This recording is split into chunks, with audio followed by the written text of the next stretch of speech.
ఒక పేద భక్తుణ్ణి కాపాడేందుకు కృష్ణుడే స్వయంగా సాక్ష్యం చెప్పటానికి కదలి వచ్చిన ప్రాంతమే పూరిలోని సాక్షి గోపాల్ మందిర్. ఇక్కడ స్వామికి గోధుమలతో చేసిన ప్రసాదాల్ని మాత్రమే నివేదిస్తారు. వందల ఏండ్ల క్రితం ఈ ఆలయానికి దగ్గరలోని ఓ ఊళ్ళో ఓ పేద కుర్రాడు ఉండేవాడు. అతడు ఊరి పెద్ద కూతుర్ని ప్రేమించాడు. ఆ సంపన్నుడు పెళ్లికి ఒప్పుకోలేదు. కొన్నాళ్లకు ఊరి వాళ్ళంతా కలిసి బృందావనానికి వెళ్లారట. అక్కడ ఊరి పెద్ద అనారోగ్యం బారిన పడటంతో ఆ కుర్రాడే సపర్యలు చేశారట.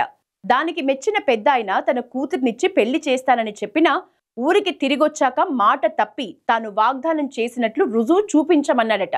అప్పుడు ఆ కుర్రాడు బృందావనానికి వెళ్లి కృష్ణుణ్ణి ప్రార్థించాడట. ఆ భక్తికి మెచ్చిన కృష్ణుడు ప్రత్యక్షమై తాను సాక్ష్యం చెప్పేందుకు వస్తానని, అయితే ప్రయాణ మార్గంలో వెనక్కి తిరిగి చూడకూడదని షరతు పెట్టి మరీ పయనమయ్యాడు. ఆ ప్రాంతానికి వచ్చేసరికి ఆ భక్తుడు సందేహం వచ్చి స్వామి కోసం వెనక్కి తిరిగి చూడటంతో కృష్ణుడు ఇక్కడే శిలగా మారిపోయాడు.